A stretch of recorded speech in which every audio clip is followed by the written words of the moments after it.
Welcome back to the Anti-Harassment training modules developed by Professor Harley's Sales Lab. This is Tony from the Sales Lab again.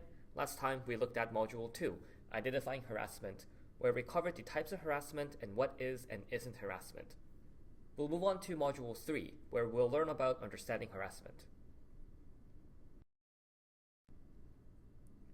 For our third module, we have 5 primary takeaway points. First, we're going to look at the prevalence of harassment.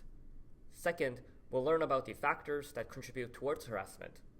Third, we'll learn about who is most likely to be a victim of harassment. Fourth, we'll talk about the costs of harassment. And finally, we'll talk about preventing harassment.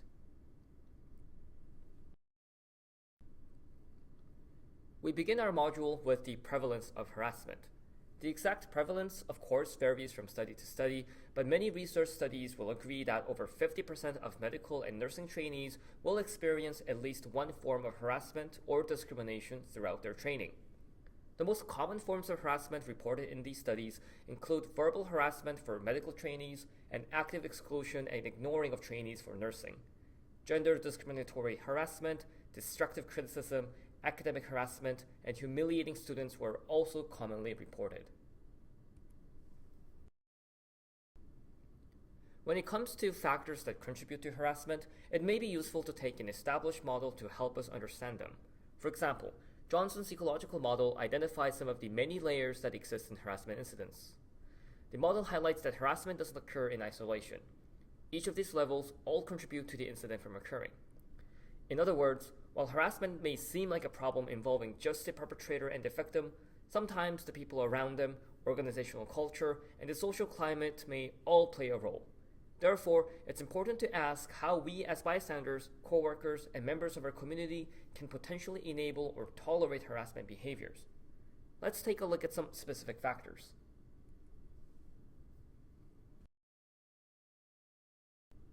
There are various social and structural factors that contribute to harassment from occurring.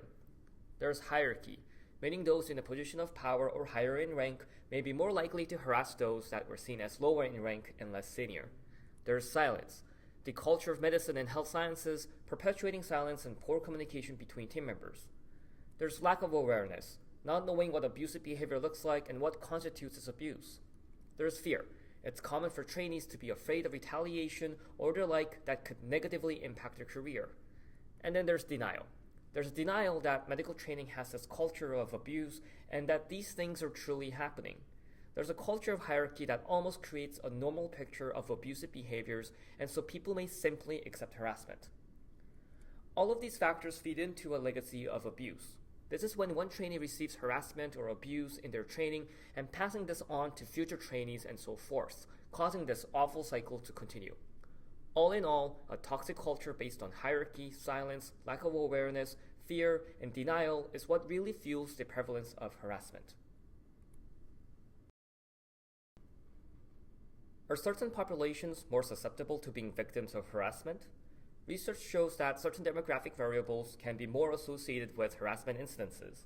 These can include, but are not limited to, training status, gender, sexual orientation, ethnicity, race, culture, and language. Of course, nobody deserves to be harassed.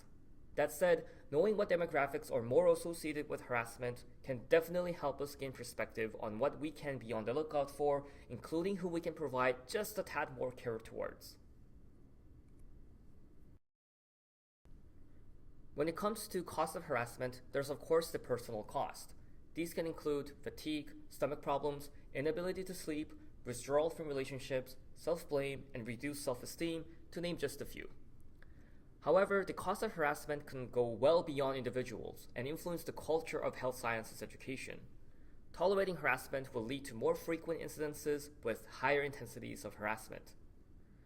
Creating an environment built on fear can lead to burnout, while discouraging future generations from pursuing a career in this crucial and important field. The cost of harassment also includes patients and other stakeholders. No matter the task, being harassed or feeling the risk of being harassed will negatively impact the outcome. Nobody wins when nobody is truly safe from isolation, belittlement, humiliation, and discrimination. As a community, there are methods we can rely on to prevent harassment. intimidation, and abuse. Some of these are promoting a culture of sensitivity, inclusion, and respect, and give others a platform to feel comfortable addressing harassment and standing up. Rejecting the culture of silence by allowing for anonymous reporting and promoting sharing concerns.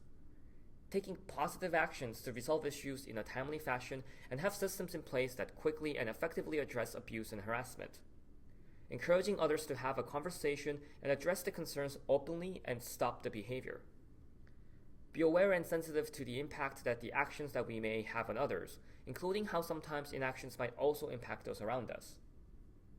The Speak Up pillars we covered back in Module 1 match well with these methods, where we stand together as a community, prevent harassment and protect others, empower all members of our community, act towards misconduct and report any, know McGill's policy and report any misconduct when it is safe. Remembering to speak up is one way to make sure we are on track implementing these methods. Thanks for participating in our third module. We'll see you in our fourth module, where we'll look at taking action against harassment behaviors and incidences.